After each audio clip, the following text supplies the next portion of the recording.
Next ये हमारा एक प्रॉब्लम है। ये प्रॉब्लम क्या बोल रहा है हमें कि लेटर मतलब वो आपके पास आता है ना, डाक जो आपको देके जाता है लेटर, वो लेटर है ये। The letter is known to have come from इधर टाटानगर और कलकत्ता। तो ये टाटानगर और कलकत्ता दो प्लेस है, यहां से आपके पास खत आया हुआ यहाँ पे बोल रहा है नोन, यहाँ पे क्या बोल रहा है इज नोन, मतलब हमें पता है कि यहीं से आ सकता है, या तो टाटानगर से आ सकता है या फिर कलकत्ता से, दो ही जगह से आपके पास ये लेटर आ सकता है। सो यहाँ पे बोल रहा है ऑन द एनवेलप, जो आपके पास लेटर किसमें आता है, एनवेलप में आता है। On the envelope just 2 consecutive letters TA are visible. तो क्या होता है, कभी कभार लेटर जो होता है किससे आता है, बाय पोस्ट से आता है, तो ट्रेन से, बस से, जैसे भी आता होगा, तो कभी कभार भीग जाता है, कुछ भी होता है, तो उसकी वजह से क्या होगा, उसके जो लेटर्स है ना, इसमें जहां से आया हुआ है उसका नाम लिखा होगा उसके ऊपर में, एनवेलप के ऊपर में, तो वो क्या है मिट गया मान लेते हैं, तो उसमें हमें क्या दिख रहा है, सिर्फ 2 ही लेटर दिख रहे हैं। कौन कौन से, टी और ए। यही बोला है ना on the envelope just only, just या only 2 letters, only 2 consecutive letters TA are visible. मान लेते हैं जैसे ये टाटानगर है, ऐसा लिखा होगा टाटा नगर, और क्या है दूसरा,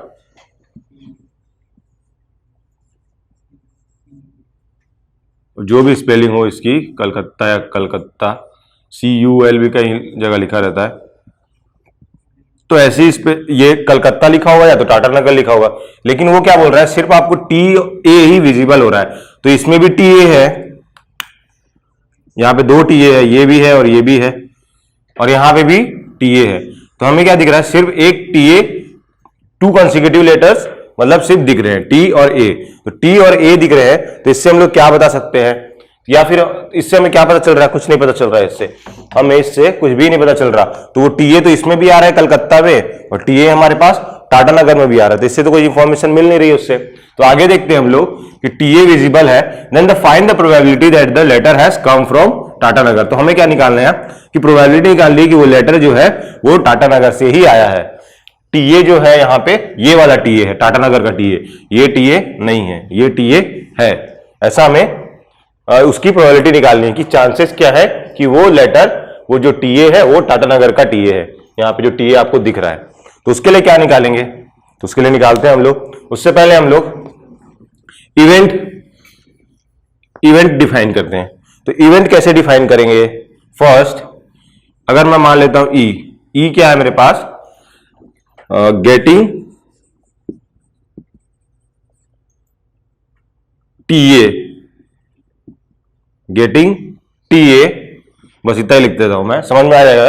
ई क्या है हमारे पास, TA जो विजिबल हो रहा है वो इवेंट को हमने क्या बोला है, TA, जो हमारे पास E बोला है उसको, जहां पे हम लोग TA विजिबल हो रहा है उसको हमें E बोला है।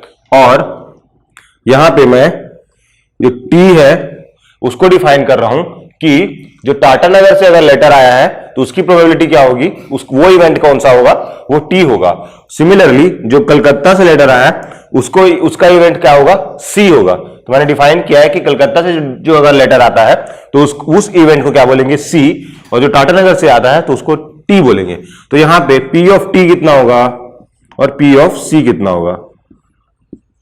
तो लेटर कहां से आ सकता है, या तो टाटानगर या तो कलकत्ता, तो 2 ही हमारे पास क्या है पॉसिबल आउटकम्स है, या तो टाटानगर या तो कलकत्ता, लेकिन हमें चाहिए किससे, टाटानगर से। तो हमारा फेवरेबल कितना है, 1, तो यहां पे दोनों ही, यहां दोनों जगह से आ सकता है ना, और दोनों की इक्वली लाइकली कंसीडर वो इवेंट्स हैं ये, क्यों, क्योंकि दोनों ही यहां पे इधर और बोला है, तो आप बता नहीं सकते ना किसकी तरफ चांसेस इंक्लिनेशन है, 50-50 चांसेस है, या तो टाटानगर से या तो कलकत्ता से। तो ये हो जाएगा 1/2, ये भी 1/2, इधर और बोल दिया हमने इसलिए वो 1/2 और 1/2 हो जाएगा।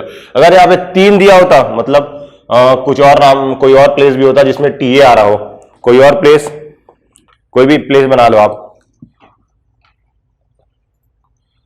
मुंबई, दिल्ली, पुणे, जिसमें भी TA आ रहा हो।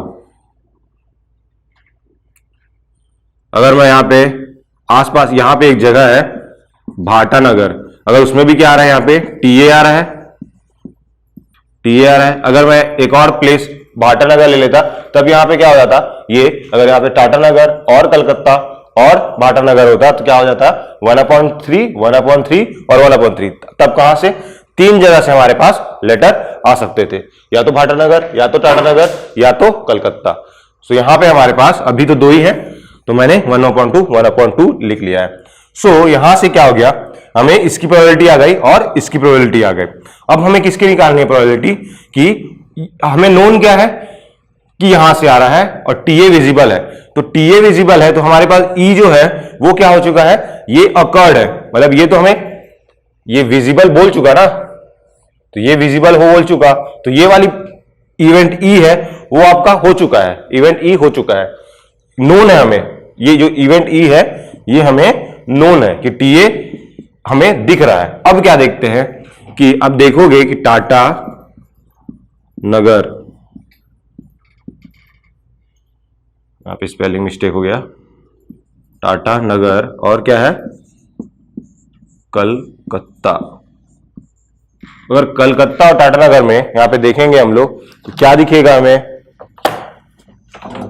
हमें दिखेगा कि ये, अगर मैं इस टीए को एक बॉक्स में भर देता हूं, अब छोड़ दो कि ये पूरा लेटर टाटा नगर बोल रहा है, तो हम लोग एक इंडिविजुअल लेटर को कंसीडर करेंगे, तो ये टोटल कितने लेटर्स है इसमें, 1 2 3 4 5 6 7 8 9 है, 9 लेटर्स हैं। अब मैं इसमें क्या बोल रहा हूं, टीए जो है मेरा, अभी तो टीए दिख रहा है हमें और बाकी सब नहीं दिख रहा है, तो मैं क्या बोल रहा हूं, टीए को अगर आप कंसेक्यूटिव दिख रहा है ना, मतलब एक के बाद, ऐसा नहीं है कि टी यहां पे है और ए अगर ऐसा है, तो ये दो टीए नहीं दिख रहा है, कंसेक्यूटिव बोला हुआ है क्वेश्चन में, तो ये टीए दिख रहा है, तो इन कंसेक्यूटिव लेटर्स को मैं क्या बोल रहा हूं, मैं एक मान ले रहा हूं, एक लेटर मान रहा हूं, इनको मैं बॉक्स में भर दिया, इन दोनों इनको मैंने एकदम चिपका दिया, ये अलग नहीं हो सकते, अब टीए अलग नहीं हो सकते, ये टीए अलग नहीं हो सकते, तो यहां पे भी एक टीए है, यहां पे भी एक टीए है, और ये भी एक टीए है, लेकिन हमें क्या दिख रहा है, एक ही टीए दिख रहा है, तो एक ही टीए दिख रहा है, तो क्या दिखेगा, या तो ये दिख रहा होगा या तो ये दिख रहा होगा, ये या तो ये, तो हम लोग को क्या करना है कि हम एक ही टीए को आपस में बॉक्स में भर रहे हैं, दूसरे टीए को छोड़ रहे हैं, या तो ये भी हो सकता है, इसको भी मैं क्या कर सकता हूं, बॉक्स में ले सकता हूं और इसको अलग कर सकता हूं, तो मैंने इसको ले लिया है और इसको छोड़ दिया है।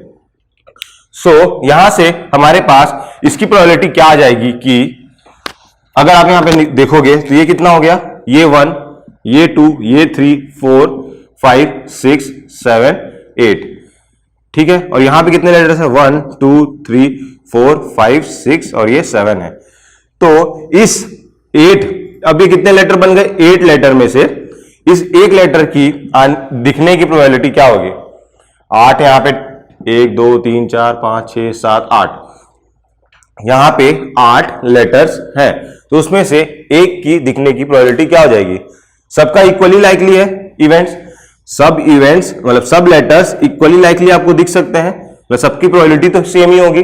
अगर मैं आर की दिखने की प्रोबेबिलिटी निकालूंगा, सिर्फ आर की, अब ये क्वेश्चन भूल जाओ, हम लोग अलग डिस्कशन कर रहे हैं कि यहां पे आर की दिखने की प्रोबेबिलिटी क्या होगी, इन 8 लेटर्स में से अगर यहां पे अलग अलग कोई लेटर लिखा हुआ है 1 2 3, मतलब यहां पे लिखा हुआ है, यही मान लेते हैं ना, TANAGAR, और यहां पे कुछ ये जो टीए है कहीं भी हो सकता है, अगर मैं इसको अरेंज करूंगा तो यहां पे इसकी प्रोबेबिलिटी क्या आएगी, टीए की दिखने की या आर की दिखने की या ए की दिखने की या जी के दिखने की या 5 की या तो एन की या तो ए की या टी की, इस टी की सबकी प्रोबेबिलिटी सेम आएगी, और वो कितनी आएगी 1/8 आएगी, इंडिविजुअल इसकी या इसकी सबकी 1/8 आएगी यहां पे, लेकिन यहां पे टीए अपने पास 2 है, तो अगर मैं जब टी ए की प्रोबेबिलिटी निकालूंगा, किसकी प्रोबेबिलिटी निकालूंगा, इस लेटर टी ए की,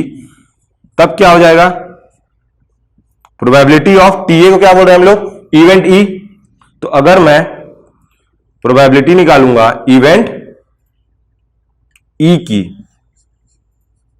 अगर प्रोबेबिलिटी निकालूंगा तो क्या आएगा मेरे पास, ई की प्रोबेबिलिटी, एक मिनट, यहां पे अगर ई की प्रोबेबिलिटी निकालेंगे, अगर वो लेटर टाटा नगर से आया है तो उसकी प्रोबेबिलिटी क्या होगी, गेटिंग टीए, इफ टाटा नगर से आया है तो क्या हो जाएगा आपके पास 2/8, क्योंकि यहां पे भी एक टीए है और ये भी एक टीए है, तो दो लेटर है हमारे पास जो ये भी आ सकती, एक तो ये एक लेटर हो गया, एक हमने कंसीडर कर लिया, तो क्या हो गया, इसकी प्रोबेबिलिटी 1/8 होगी। लेकिन यहां पे एक और टी है तो वो भी आ सकता है, हम लोग इसको बॉक्स में भरे हैं, एक केस ये हो गया। जब हम लोग एक और बॉक्स में भरेंगे तो जब हम लोग इसके लिए प्रोबेबिलिटी निकाले तो 1/8 आया। और मैं एक और केस लूंगा जिसमें इसको मैं एक बॉक्स में रखूंगा और इसको क्या करूंगा, ओपन करूंगा, ये फ्रीली मूव हो सकता है, तब मैं क्या बोलूंगा, इसके लिए प्रोबेबिलिटी क्या आएगी 1/8, तो 1/8 और 1/8 क्या हो जाएगा, इसके लिए 1/8, इसके लिए 1/8, तो ये कितना हो गया 2/8 आ जाएगा। सो यहां से हमारे पास 2/8 आ गया। समझ में आया ना, क्यों 2/8 आ रहा है, क्योंकि या तो ये हो सकता है या तो ये एक बॉक्स में भर सकते हैं हम लोग, मतलब दोनों को एक लेटर मान सकते हैं। सो सिमिलर यहां पे क्या हो जाएगा, सिमिलरली यहां पे हमारे पास हो जाएगा P ऑफ क्या हो जाएगा E, if P of E मतलब getting TA if letter is came from Calcutta, इसका यही मतलब है, यही रिप्रेजेंट कर रही है, तो बहुत बार देख चुके हैं हम लोग। तो यहां से हमारे पास क्या आ जाएगा 1/ ये कितना है 7, और यहां पे TA एक ही है इसलिए हमने 1/7 लिया है। ये T और ये A नहीं लेना है, क्यों, क्योंकि वहां पे कंसेक्यूटिव बोला हुआ है ना, कंसेक्यूटिव में तो यही TA दिख रहा है हमें। सो यहां से हमारे पास ये दोनों आ गए। इन दोनों को यूज करके हमें सॉल्व करना है जितने अभी तक हमने प्रोबेबिलिटीज निकाली हैं। अब हम एक क्वेश्चन पढ़ते हैं। अभी तो हम लोगों ने ये देख लिया पूरा, कलकत्ता और टाटानगर से टीए से कैसी प्रोबेबिलिटी आएगी। तो अब हमारे पास बोला क्या, find the probability that the letter has came from Tatanagar. तो हमें क्या निकालना है, प्रोबेबिलिटी निकालना है कि वो जो लेटर है वो टाटानगर से ही आया है। तो अब हम लोग जब टीए निकालेंगे, टाटानगर से निकालेंगे, तो हमें एक्चुअली प्रोबेबिलिटी निकालनी किसकी है, find the probability that the letter has came from Tatanagar, मतलब टाटानगर से लेटर आया हुआ है उसकी प्रोबेबिलिटी निकालनी है। और हमें इवेंट कौन सा अकर हो चुका है, गेटिंग टीए, मतलब ई इवेंट हमारा अकर हो चुका है, तो ये हमें निकालना है। ओके, सो यहां से आप क्या करोगे, यहां से क्या करेंगे, तो इसको हम लोग बेस थ्योरम में कैसे डिफाइन करते थे, P ऑफ ये क्या है नीचे गेटिंग टीए, तो गेटिंग टीए कहां से आ सकता है, या तो यहां से या तो यहां से, दोनों से आ सकता है। तो P ऑफ E क्या हो जाएगा, आपका टोटल प्रोबेबिलिटी बन जाएगा। क्यों, क्योंकि वो यहां से भी आ सकता है और यहां से भी आ सकता है। क्वेश्चन कैसा रहता है बेस थ्योरम का, दो केस रहेंगे आपकी टोटल प्रोबेबिलिटी में, जैसे यहां पे टीए यहां से भी आ सकता है और यहां से भी आ सकता है, लेकिन आपको किससे निकालना है, इसका केस निकालना है। तो यहां पे आएगा, ऊपर में ये वाला आ जाएगा, नीचे में ये वाला केस और ये वाला केस क्या हो जाएंगे, एड अप हो जाएंगे, उसी वही तो प्रोबेबिलिटी आएगी आपकी। देखते हैं, जैसे यहां पे लिख के बताता हूं तो आपको ज्यादा समझ में आएगा।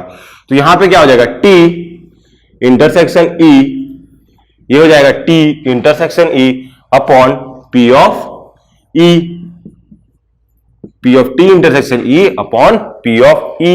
तो P of T intersection E क्या होगा आपका, बताइए, ये क्या होगा टोटल, P ऑफ E क्या होगा बताइए, P ऑफ E क्या होगा, या तो वो लेटर कहां से आ सकता है, या तो वो लेटर टाटानगर से या कलकत्ता से, तो इसकी P ऑफ E की प्रोबेबिलिटी क्या होगी, total probability P of E क्या होगा, ये एक तो होगा या तो टाटानगर से आ जाए प्लस जो टीए हो वो टाटानगर का हो, या फिर जो कलकत्ता का हो, तो C और ये हो जाएगा E, P ऑफ T ये हो जाएगा intersection E, P of C intersection E। सो यहां से हमारे पास आ जाएगा P of T intersection E में ये वाला कौन सा वाला आ जाएगा, इसको हम लोग कैसे लिखेंगे, इसको कैसे लिखेंगे, P ऑफ T इंटू, इसका फॉर्मूला क्या होता है, P of T into P of E by T। इस इंटरसेक्शन का फॉर्मूला यही होता था, कौन से केस में, कंडीशनल प्रोबेबिलिटी केस में। अगर ये इंडिपेंडेंट होता तो मल्टीप्लाई हो जाता P of T into P of E, लेकिन यहां पे ये वाला क्या हो जाता, अगर इंडिपेंडेंट होता E और T तो P of E by T equal to P of E हो जाता अगर इंडिपेंडेंट होता। तो यहाँ पे लेकिन डिपेंडेंट है, कैसे डिपेंडेंट है, टीए जो है वो टाटानगर का ही पार्ट है ना, तो वो डिपेंड कर रहा है उसी पे, जो इवेंट E है, E क्या है, टीए है, और वो डिपेंड कर रहा है कि वो टाटानगर पे ही है। तो ये तो यहां पे आपको इतना समझ में आ गया होगा, ये डिपेंडेंट इवेंट है। ओके, उस पर हम लोग और कंफ्यूज नहीं होंगे। सो यहां से हमारे पास क्या आएगा, P of C into P of C upon नहीं P of E upon C। तो यहां से टोटल प्रोबेबिलिटी E की क्या आ जाएगी, टोटल प्रोबेबिलिटी ई की आ जाएगी। पी ऑफ टी कितना है हमारे पास 1/2 multiplied by P of E by T क्या है हमारे पास 2/8 plus P of C is 1/2 और P of E by C is 1/7। So यहां से हमारे पास total probability P of E की ये आ गई। अब आप ये वाली प्रोबेबिलिटी यहां पुट कर दो तो आपका आंसर क्या आ जाएगा, जो फाइनल आंसर आएगा P of T upon E is equals to P of ये हमने निकाल चुका है, ये वाला यही निकाला था यहां पे, तो उसकी वैल्यू क्या है, ये है 1/2 इंटू 2/8 अपॉन 1/2 इंटू 2/8 प्लस ये 1/2 इंटू 1/7। ये हमारे पास इसका आंसर आ जाएगा। आंसर किसका आएगा, probability of find probability that letter has came from Tata Nagar when ये ई क्या है, when we got the consecutive letters TA as visible. E क्या है, अगर टीए विजिबल है और ये टी क्या है, टाटा नगर से लेटर आया है। सो हमने इसमें क्या किया, हमने कुछ नहीं किया। क्वेश्चन में हमें बोला हुआ था कि वो नोन है कि टाटा नगर या कलकत्ता से आएगा और एनवेलप में टीए हमें विजिबल था, तो टीए विजिबल था तो हमने एक इवेंट डिफाइन कर दिया कि जो विजिबल है टीए उसका एक इवेंट हो गया, गेटिंग टीए लिख लिया मैंने उसको, या तो विजिबल टीए लिख लो। और जो टी है वो प्रोबेबिलिटी है लेटर का कहां से आने का, टाटा नगर से, और सी क्या है वो कलकत्ता से आने का। तो हमने टाटा नगर में देखा तो टाटा नगर की स्पेलिंग में टीए 2 बार आ रहा है, एक बार ये एक बार ये। हमने क्या किया, एक टीए को बॉक्स में भरा तो वो क्या है, कंसेक्यूटिव है, कंसेक्यूटिव है तो वो क्या होगा, वो चेंज मतलब टीए तो दिख रहा है कंसेक्यूटिव लेटर, तो या तो ये लेटर दिखेगा या तो ये लेटर दिखेगा, इसलिए हम लोग एक ही मान लिए टीए को। हम लोग क्या किए, यहां पे आप लिख लेना, we considered TA as 1 letter. तो यहां पे अब 1 लेटर मानोगे तो ये TA1 हो गया, तो इसकी प्रोबेबिलिटी क्या हो गई, TA के यानी कि 1/7। अगर वो कलकत्ता से आया लेटर तो उसके वजह से TA विजिबल के होने की प्रोबेबिलिटी क्या है, 1/7। अगर वो लेटर टाटा नगर से आया तो उस केस में हमारे पास टीए विजिबल होने की प्रोबेबिलिटी क्या है, या तो ये टीए विजिबल होगा या तो ये टीए। तो इसके लिए प्रोबेबिलिटी आ जाएगी 1/8, इसके लिए आ जाएगी 1/8, दोनों को ऐड करोगे तो 2/8। अब क्या किया हमने, हमारे पास जो गिवन जो पूछा था हमें, वो क्या पूछा था कि probability of getting the letter from Tata Nagar when TA is visible. तो हमने उसे डिफाइन कर लिया, तो इसका हमारा फॉर्मूला पता है और इसका भी फॉर्मूला पता है हमें। ये टोटल प्रोबेबिलिटी हो गई नीचे वाली, और ऊपर वाली क्या हो गई, वो उसकी एक टू इंडिविजुअल, जो अगर मतलब एक केस टोटल में क्या आता है हमारे पास, टोटल केस आता है, या तो वो लेटर टाटा नगर से हो या तो लेटर वो कलकत्ता से हो। और यहां पे क्या आ जाएगा, ऊपर में कौन सा केस ले रहे हैं हम लोग, अगर इस टाटा नगर के लिए निकालेंगे तो ये आ गया। अगर आप कलकत्ता के लिए निकालना चाहते हो कि पी ऑफ, अगर वो लेटर कलकत्ता से आया हो और हमारे पास टीए विजिबल हो, तो उस केस में क्या आ जाएगा, उस केस में आ जाएगा आपके पास P of C intersection E upon total. नीचे क्या आ जाएगा, P of C intersection E plus P of T intersection E. तो आप क्या उस केस में ये वाला जो पार्ट है ये वाला न्यूमरेटर में आ जाएगा, बाकी डिनोमिनेटर तो सेम ही रहेगा क्योंकि नीचे में टोटल प्रोबेबिलिटी है। अगर हम लोग यहां पे एक और प्लेस लेते हैं, मान लेते हैं भाटा नगर लेते, तब क्या होता, यहां पे एक और आ जाता, यहां पे एक और आ जाता पी ऑफ बी भाटा नगर इंटरसेक्शन भी थी क्योंकि वहां भी टीए दिख रहा है, तो यहां पे 3 केस आ जाता। ओके, सो अपने पास एक और क्वेश्चन हमने लिया है। इसमें क्या बोला है हमने कि there are 3 bags A B C, और क्या बोला हमने विथ बॉल्स। इसमें A B C में कौन कौन से बॉल्स हैं, ब्लू बॉल है, रेड बॉल है और ग्रीन बॉल है। So a bag is drawn at random and 2 balls are taken from it. तो यहां पे क्या बोला है, एक बैग हमने क्या किया, ड्रॉ किया, उसमें से एक बैग उठाया और क्या किया, एट रैंडमली बैग उठाया और 2 बॉल उसमें से निकाल लिए। तो 2 बॉल आपने उसमें से निकाल लिए, यहां पे taken from it, they are found to be blue और रेड। यहां पे क्या बोला, they are found to be blue. तो ये क्या है, आपको ये जो कीवर्ड्स है ना, ये आपको नोट करने हैं। तो यहां पे क्या बोला, there found to be one blue and one red. तो यहां पे क्या बोला है, नोन इवेंट्स है, तो या ये कंडीशनल प्रोबेबिलिटी या फिर बेस थ्योरम का क्वेश्चन होगा।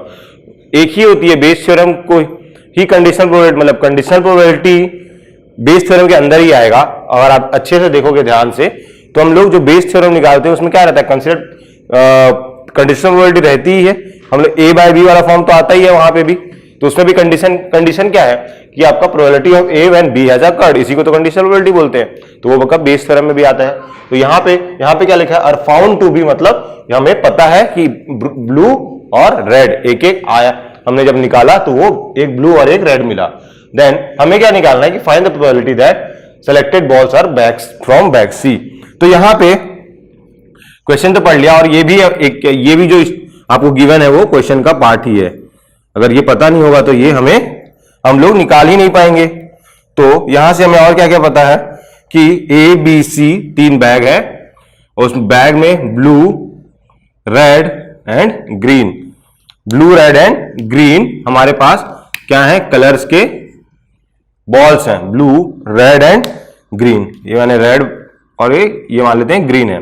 सो यहां से कितने कितने कलर हैं, क्वेश्चन में दिया हुआ है आपको कि ए बैग में 1 2 और 3, 1 ब्लू 2 रेड और 3 ग्रीन है। सेकेंड बैग बी में 3 ग्रीन 1 रेड एंड 2 ग्रीन है, और इसमें 2 3 1 मान लेते हैं, ठीक है।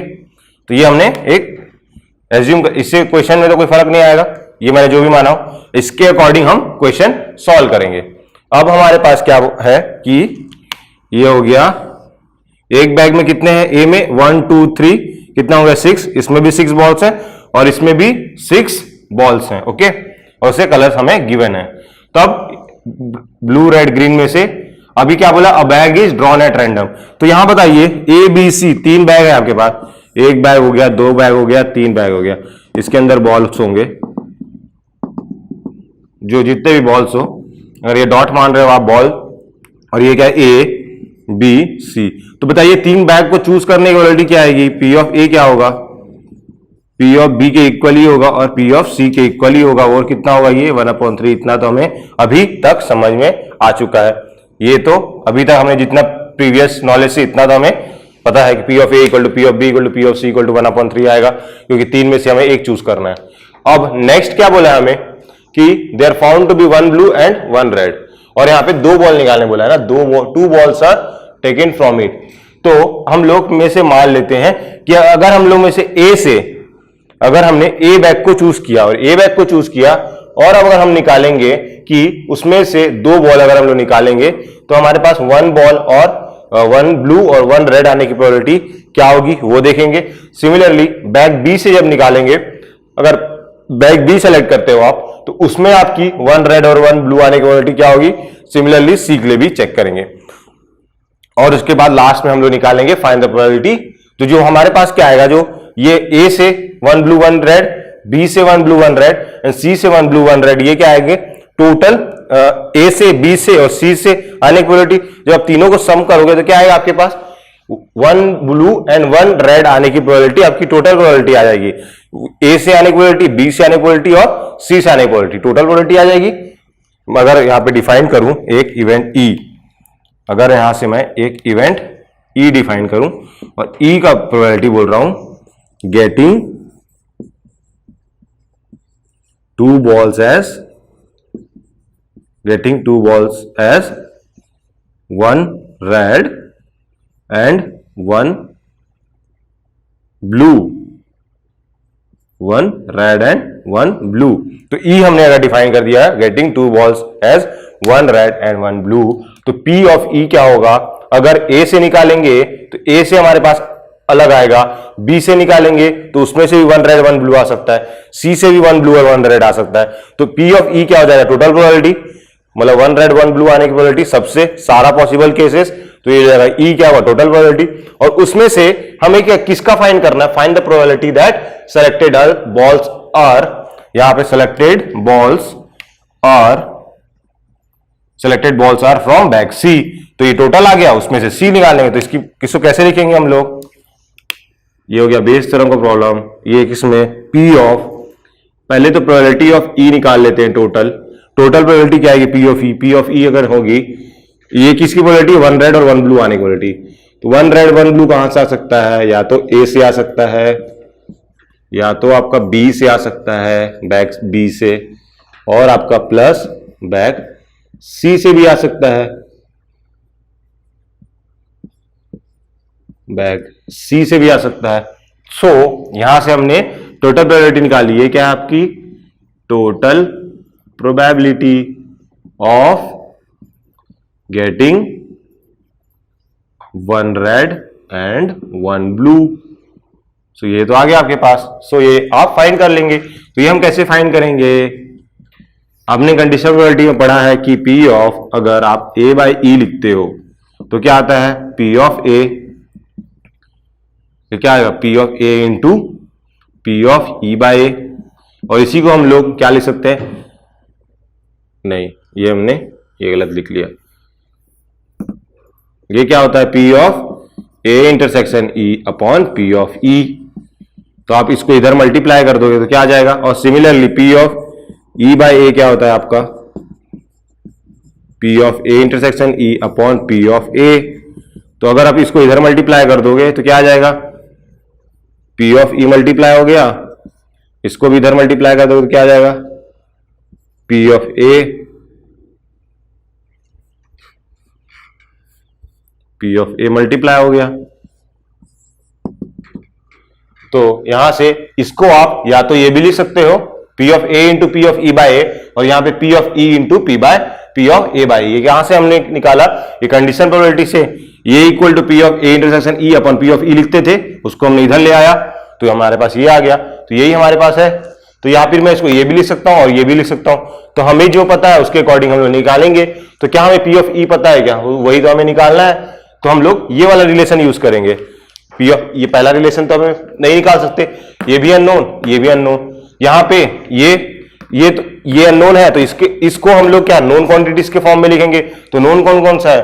ये नोन है और ये भी नोन है। ये नोन कैसे है? ये हम लोग यहां से निकाल सकते हैं। और पी ऑफ ए तो हमारे पास दिया हुआ, हमने देख लिया कि बैग ए को चूज करने की प्रोबेबिलिटी 1/3 आ रही है। तो ये वाला हम लोग यूज करेंगे और ये वाला नहीं करेंगे। सो यहां से हमारे पास क्या आ जाएगा? P of A into P of E by A plus P of B into ये आपका E upon B, E upon B. तो similarly P of C into P of E upon C is equals to क्या आएगा बताइए? P of A is 1/3। अगर आप तो इस क्वेश्चन को एक काम करते हैं, अभी तक हमने पूरा आंसर लास्ट तक नहीं निकाला, इसमें कोशिश करते हैं लास्ट तक निकालने के लिए, अगर कैलकुलेशन इजी हुआ तो। बाकी तो आप कैलकुलेशन तो कर ही लोगे, मैं आपको कॉन्सेप्ट बता रहा हूं कैसे आ जाएगा। या आप खुद से ट्राई करो, खुद से ट्राई करना। हमने क्योंकि 2-3 प्रॉब्लम देख ली है। अब मुझे क्या है, अभी हमने वीडियो फॉर्मेट में आपको टाइम नहीं दे सकते। जैसे अगर सामने होते तो मैं आपको टाइम देता कि इसको 5 मिनट में आप बना के देखो, अगर नहीं बनता है तो मैं आपको बताता।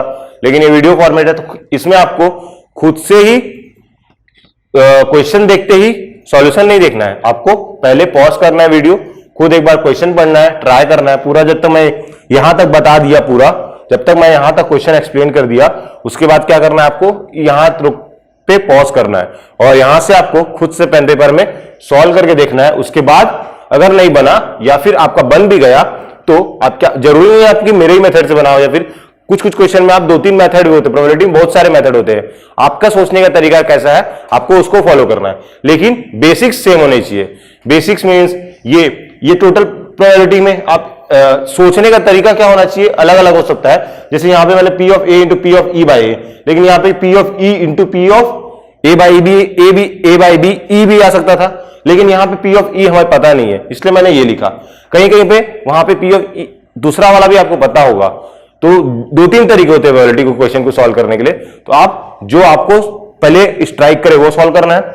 अगर उस मेथड से आपका बन गया तो अच्छी बात है, अगर नहीं बना तो ये मेथड देखना, ये मेथड ट्राई करना और देखना कि वहां पे गलती कहां पे आपके पास आई है। मैक्सिमम टाइम में क्या होगा, आपका कैलकुलेशन मिस्टेक होगा, और कैलकुलेशन मिस्टेक करने और रिड्यूस करना एक ही तरीका है कि आपको प्रैक्टिस करना पड़ेगा, और वो कैलकुलेशन मिस्टेक वहीं से ही रिड्यूस होगा। और वर्चुअल कैलकुलेटर यूज करने की आदत आपको होनी चाहिए, वहां पे भी कैलकुलेशन मिस्टेक बहुत ज्यादा होता है। तो यहां पे क्या आएगा हमारे पास आंसर, पी ऑफ ए का क्या हो जाएगा 1/3, P of E by A क्या है यहाँ पे अपने पास, P of E by A क्या बोलेंगे, पी ऑफ ई क्या है हमारे पास, गेटिंग 2 बॉल्स 1 रेड 1 ब्लू, और पी ऑफ ए क्या है, गेटिंग 1 बैग। तो ये इसका पी ऑफ ई बाई ए का क्या मतलब हुआ, अगर हमने ये हमें पता है ए, ये जो नीचे वाला क्या होता है नोन वाले क्या होती है, नोन इवेंट इज जो नीचे आता है ई बाय ए या फिर ए बाय बी, सो जो नीचे आता है वो क्या होता है, नोन होता है पहले से। तो हमें ए नीचे है तो हमें क्या बोल रहा है कि आपको हमने बता दिया कि आपने बैग ए चूज कर लिया है, तो आपने बैग ए चूज कर लिया है। तो अब बताइए कि प्रोबेबिलिटी ऑफ ई क्या होगी, प्रोबेबिलिटी ऑफ ई मतलब 1 रेड और 1 ब्लू आने की प्रोबेबिलिटी क्या होगी। तो बैग ए में क्या क्या है, टोटल 6 बॉल्स है, उसमें से 1 ब्लू है, 2 रेड है और 3 ग्रीन है। तो इस 6 बॉल्स में से ये मेरे पास ए बॉक्स है, 2 3 4 5 6, तो उसमें से एक ब्लू होगा, 2 रेड होगा, बाकी ग्रीन होंगे। तो इसमें से एक ब्लू आने की प्रोबेबिलिटी क्या होगी मेरे पास, एक ब्लू आने की प्रोबेबिलिटी, आप कॉम्बिनेशनल और परम्यूटेशन से भी सॉल्व कर सकते हैं, इसमें कॉम्बिनेशन का यूज कर सकते हैं। उसमें बता देता हूं कॉम्बिनेशन हम लोग लगाते कैसे हैं, बेसिक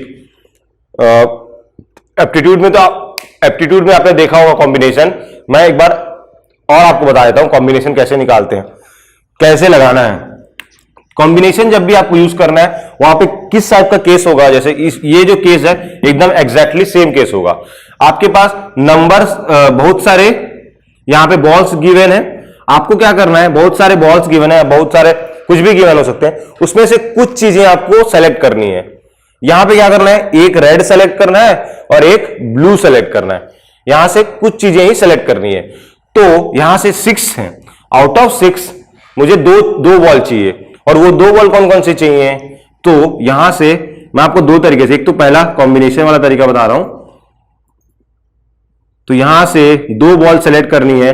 कैसे सेलेक्ट करेंगे, 2 बॉल नीचे वाला पहले लिख लेते हैं, डिनोमिनेटर में क्या आएगा, डिनोमिनेटर में क्या आएगा कि 6 आपके पास टोटल बॉल है, 6 में से आपको क्या सेलेक्ट करना है, 2 बॉल सेलेक्ट करनी है। तो क्या होगा, 6 आपके पास टोटल बॉल है, 6 में से 2 सेलेक्ट करनी है, तो क्या हो जाएगा 6C2, 6 आपके पास टोटल बॉल है, टोटल, और ये क्या होगा कॉम्बिनेशन, मतलब कितना सेलेक्ट करना है वो यहां पे क्या आएगा, यहां पे सिलेक्शन या फिर सेलेक्टेड, ये भी टोटल जितने से कितना सेलेक्ट करना है, how many to be selected, यहां लिख लो how many to be selected. यहां पे हमने कितना है, 2 करना है, तो हमने 2 लिखा, टोटल में से 2। ये क्या हो गया आपका, ये क्या हो गया, ऑल पॉसिबल आउटकम्स, मतलब 2 बॉल सेलेक्ट कर रहे हो तो कोई भी 2 बॉल, हमने रैंडमली कोई भी 2 बॉल सेलेक्ट कर लिए आउट ऑफ 6 बॉल्स। अब यहां पे हम लोग एक और देखेंगे कि हमें क्या चाहिए, 1 ब्लू एंड 1 रेड, तो हमारा फेवरेबल आउटकम क्या है, 1 ब्लू एंड 1 रेड। सो यहां पे हमने कॉम्बिनेशन कैसे लगाएंगे, तो यहां पे मेरे पास ब्लू है, एक ही ब्लू है और 2 रेड है, तो इनमें से मेरे को 2 बॉल सेलेक्ट करनी है, तो एक तो ये चाहिए और एक ये चाहिए। तो मैं क्या करूंगा, इस ब्लू में से 1, इस ब्लू में से 1, टोटल कितना है, 1 ब्लू ही है, 1C1 लूंगा, क्यों, 1 मेरे पास टोटल है, और how many to be selected, मेरे को एक ही ब्लू चाहिए और 1 रेड चाहिए, how many to be selected is 1 blue, तो मैंने यहां पे 1 लिख लिया, टोटल मेरे पास ब्लू कितने थे, 1 थे, तो यहां पे 1C1 आ गया। सिमिलरली रेड देखते हैं, रेड हमारे पास टोटल रेड कितने हैं, ए बॉक्स के अंदर इसमें 2 रेड है, लेकिन हमें चाहिए कितना, एक ही रेड चाहिए, तो हमारे पास क्या आ जाएगा 2C1। तो यहां से हमारे पास ये इसकी प्रोबेबिलिटी आ गई कि 1 रेड और 1 ब्लू आने की प्रोबेबिलिटी फ्रॉम बॉक्स ए या फिर बैग ए। ओके, तो ये हमने कॉम्बिनेशन से ये निकाल लिया, तो ये हम लोग यहां पुट कर सकते हैं।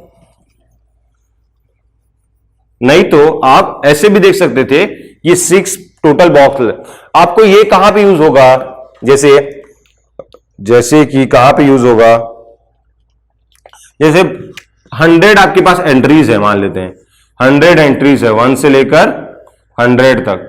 तो इनमें से आपको अगर कुछ चूज करना है कि आपको ऐसा चूज करना है कि क्या चूज करना है आपको कि मल्टीपल्स ऑफ 10 चूज करने हैं। तो मल्टीपल्स ऑफ 10 चूज करना है तो आपको पता है कितना होगा 100 में से 100 टोटल नंबर्स है, उसमें से मल्टीपल ऑफ 10 कितने हैं 10 है, 20 है, 30 है, 40 है, 50 है, 60 है, 70, 80, 90 और 100। अगर 100 इंक्लूडेड है इसमें तो 100 भी होगा, तो ये टोटल 10 होंगे। तो how many to be selected is 10। यहां पे क्या हो जाएगा 100, ये टोटल हो जाएगा। एक मिनट, अगर आपको प्रोबेबिलिटी निकालनी है कि आप 10 सेलेक्ट कर रहे हैं, 10 सेलेक्ट कर रहे हैं, तो 10 में से आपका वो जो नंबर आएगा वो मल्टीपल ऑफ 10 होना चाहिए। अगर मल्टीपल ऑफ 10 चाहिए तो आपको क्या करना पड़ेगा 100 आपके पास टोटल नंबर है, उसमें से आप कोई भी एक सेलेक्ट कर सकते हो 100C1। वापस से सुनना कि 1 से 100 तक नंबर्स हैं, तो शायद शुरुआत में बोलने में मिस्टेक हो गया होगा। 1 से 100 तक नंबर्स हैं आपके पास, उसमें से आपको एक नंबर चूज करना है, एक नंबर चूज करना है और उसकी और वो क्या होना चाहिए मल्टीपल्स ऑफ 10 होना चाहिए। तो आपके पास क्या होगा टोटल कितना आपके पास 100, ऑल पॉसिबल आउटकम्स की बात कर रहा हूं मैं, तो उसमें से आपको कोई भी एक नंबर चूज कर सकते हैं। तो ये क्या बता रहा है, या फिर आप इसको एक नंबर भी चूज कर सकते हो, 1 भी चूज कर सकते हो, 2 भी चूज कर सकते हो, 1 से लेकर 100 तक कुछ भी चूज कर सकते हो, 100C1। अब यहां पे हमें क्या है फेवरेबल, क्या है हमारे पास फेवरेबल है कि वो क्या होना चाहिए मल्टीपल ऑफ 10 होना चाहिए। तो मल्टीपल ऑफ 10 क्या कौन कौन से हैं 10, 20, 30, 40 सो ऑन 100 तक। सो यहां पे ये टोटल कितने नंबर्स हैं फेवरेबल आउटकम्स में 10 टोटल है, 10 में से हमें एक सेलेक्ट करना है। तो how many to be selected is 1 and total is 10। ये ऑल पॉसिबल था, ये फेवरेबल था, तो ये हमारे पास ऐसा कॉम्बिनेशनल लगाते हैं हम लोग। और यहां पे अब हम लोग अपने क्वेश्चन में आए थे, ये तो मैं आपको कॉम्बिनेशन समझा रहा था, इन केस आपको पहले समझ ना आया हो एप्टीट्यूड में या फिर आपको दिक्कत आती है उसमें, तो मैं आपको ये बता रहा था।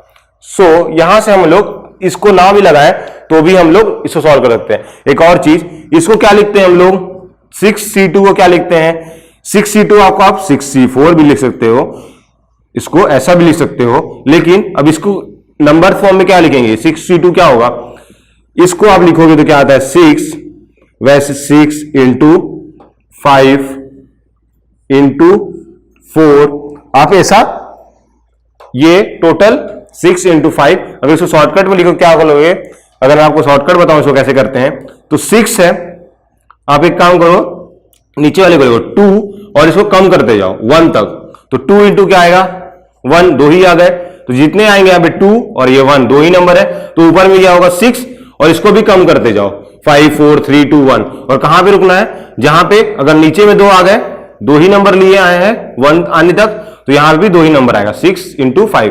अगर ये 6C3 होता तो क्या होता, 3 को मैं क्या करता 2 1 तक लेके जाता, 3 इंटू 2 इंटू 1 ये हो गया, और 6 को क्या लिखता 1 2 3 ही लिखे नंबर 6 इंटू 5 इंटू 4, तो ये ऐसा जाता है। लेकिन एक्चुअल में क्या होता है ये क्या होता है 6 फैक्टोरियल अपॉन 3 फैक्टोरियल, 3 फैक्टोरियल, ये 3 फैक्टोरियल कहां से आया, ये 3 फैक्टोरियल इक्वल टू ये इनटू ये 6 माइनस 3 और होता है 6 माइनस 3 का फैक्टोरियल, तो ये कितना हो जाएगा 6 माइनस 3 वापस से 3 फैक्टोरियल, तो नीचे में 3 फैक्टोरियल इंटू 3 फैक्टोरियल। अगर 6C2 को लिखोगे तो क्या आएगा 6 फैक्टोरियल अपॉन ये 2 फैक्टोरियल यहां का, और क्या होगा 6 माइनस 2 4 फैक्टोरियल और आता है, तो ये आपका आता है। लेकिन आप ये बात यूज करो कभी भी, हमेशा ये यूज करो या तो ये यूज करो, ठीक है, ताकि जल्दी हो जाए आपसे, आपको जल्दी सॉल्व करना है, ये बस समझ में आना चाहिए कि ये ऐसा होता है। कईयों को पता हुआ एनसीआर इक्वल टू क्या होता है n factorial divided by r factorial, r factorial denominator में r फैक्टोरियल और n माइनस r फैक्टोरियल। तो इसको हम लोग देखते हैं अब अपने क्वेश्चन के अकॉर्डिंग। क्वेश्चन ये वाला सॉल्यूशन बहुत लंबा हो गया, लेकिन इसमें मैंने कॉम्बिनेशन बता दिया तो ठीक है, चलता है इतना। सो यहां पे अब अगर हम लोग यहां पे देखें कि 1 रेड चाहिए और 1 ब्लू, तो 1 ब्लू आएगा आउट ऑफ 6, 1 ब्लू कितना होगा आपके पास यहां से आ कितना रहा था हमारे पास एक्चुअल में 1C1 और इंटू 2C1, तो 1C1 into 2C1 1 into 2 upon 6C2, 6C2 into 6 into 5 और ये 2 3, एक्चुअल में आ रहा था 2 अपॉन 15। तो देखते हैं हम लोग यहां से भी आएगा क्या 2 अपॉन 15।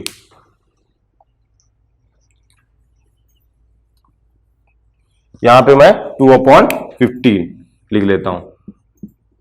ये क्या हो गया, probability of getting E by A, that is 2 upon 15 plus B के लिए भी क्या होगा 1 अपॉन 3, B के लिए 1 अपॉन 3 और E बाय B मतलब getting 1 red 1 blew out from box B। तो बॉक्स B से क्या होगा 1 रेड और 1 ब्लू निकालने की प्रोबेबिलिटी। इस रेड में से एक ही रेड है तो वो क्या होगा 1 होगा इनटू, और इस 3 में से एक ब्लू आने की प्रोबेबिलिटी क्या होगी आपके पास 3C1 अपॉन 6C1, टोटल कितना है 6 है, तो यहां पे क्या लिख लेता हूं 6C2। 2 बॉल निकाल रहे हैं ना हम लोग, उसमें से एक बॉल कौन सी रेड है, रेड निकाली है, तो रेड क्या एक ही रेड है तो उसको निकालने की प्रोबेबिलिटी भी तो एक 1 ही आएगी, 1C1 क्या होता है 1 होता है, plus P of C is 1 upon 3 और बॉक्स 3C से कैसे निकालेंगे 1 रेड मतलब 3C1 और ये मल्टीप्लाई में क्या आ जाएगा 2C1 और अपॉन में तो क्या रहेगा 6C2 रहेगा ही रहेगा। ओके, सो यहां से हमारे पास ये आ गया। तो ये कॉम्बिनेशन की वैल्यू तो हमें पता है 6C2 की वैल्यू क्या आएगी 6 इंटू 5 डिवाइड बाई 2, 6 इंटू 5 कितना होगा 30 डिवाइड बाई 2 इज 15। तो डिनोमिनेटर में तो 15 आएगा, इधर भी 15 है, इधर भी 15 है, इधर भी 15 है, इसमें हम लोग टोटल कैलकुलेट कर रहे हैं। 15 इंटू 3 कितना होगा 45, तो डिनोमिनेटर में तो 45 आ गया आपका पूरा में, ये भी 15 होगा तो ये 15 इंटू 3 45, ये भी 15 होगा, 15 इंटू 3 इज 45। अब ऊपर में देखते हैं क्या है, पहले में क्या है 2 है, दूसरे में क्या है 3C1 इज 3, 3C1 3 और 2C1 2, तो 3 2 जो 6, तो ये हो जाएगा 6, 3 प्लस 6 इज 9 और ये कितना होगा 11, तो ये आपका आ गया 11/45। ये हो गया टोटल प्रोबेबिलिटी इज 11/45। अब हमें निकालना क्या है, अब हमें निकालना है कि find the probability that the result that the selected balls are from bag C. तो हमें निकालना है कि जो बॉल है वो क्या है, सेलेक्ट कर रहे हैं हम लोग बैग सी से, कौन सी बॉल 1 रेड और 1, ये क्या है डिनोट कर रहा है 1 रेड एंड 1 ब्लू, तो ये कितना हो जाएगा, ये हो जाएगा P of C intersection E upon P of E। तो P ऑफ E क्या है हमने निकाल लिया है, वो 11/45 आया है हमारे पास। P ऑफ E कितना है हमारे पास 11/45 और P of C intersection E कितना आया है, C इंटरसेक्शन ये E यही था, तो ये कितना आया था, ये आया था हमारे पास that is 1/3 into 3C1 into 2C1 कितना हो गया 6 अपॉन ये कितना था 15, 15 इंटू 3 45 ही था, 45 कैंसल, दैट इज आंसर। अब आ गया हमारे पास 6/11। तो इसमें हमने क्या किया कि हमारे पास ऐसा बॉक्स दिया हुआ था, इसमें अलग अलग नंबर ऑफ बॉल्स दिए थे, तो हमने क्या बोला P of A, P of B, P of C, मतलब इस बॉक्स को सेलेक्ट करने की प्रोबेबिलिटी तो 1/3 आएगी, और हमने एक इवेंट डिफाइन किया E, दैट इज कि 1 रेड और 1 बॉल सेलेक्ट करने की probability in A, B, C में से। तो अब हमने क्या निकाला probability of E, so that is total probability of getting 1 red and 1 blue. 1 red and 1 blue कहां से आ सकता है, या तो बैग A से आ सकता है आपके पास, या तो बैग B से आ सकता है, या तो बैग C से आ सकता है। इसलिए मैंने A का इंटरसेक्शन लिया, E के साथ B का इंटरसेक्शन लिया और C का इंटरसेक्शन लिया। तो आप A से जब निकालोगे तो इसकी प्रोबेबिलिटी क्या होगी, बाय कंडीशनल प्रोबेबिलिटी से हम लोग क्या रिलेशन निकाले थे कि P of E by A equal to P of A intersection E upon P of A होता था। तो हम लोग जो डिनोमिनेटर में आ रहा था उसको मल्टीप्लाई कर दिया, तो P of A intersection E equal to P of A into P of E by A आ रहा था। सिमिलरली वैसे इन सब के लिए भी आएगा। तो अब क्या हो गया, P ऑफ A कितना है 1/3 और P of E by A क्या होता है हमारे पास, P of E by A हो गया कि A जो बॉक्स है इससे 1 रेड और 1 ब्लू आने की प्रोबेबिलिटी को P of E by A बोल दिया हमने, तो वो कितना है 2/15। सिमिलरली हमने P ऑफ B के लिए भी निकाल लिया, P ऑफ C के लिए भी निकाल लिया, और E बाय B भी निकाल लेंगे उससे कॉम्बिनेशन से, और E बाय C भी निकाल लेंगे कॉम्बिनेशन से। तो उसके बाद तो कैलकुलेशन ही है। इसमें हमने लास्ट तक आंसर निकाला, क्योंकि ये क्वेश्चन देख लेते हैं कि आंसर कहां तक पहुंच रहा है, ये आपका आंसर आ जाना चाहिए।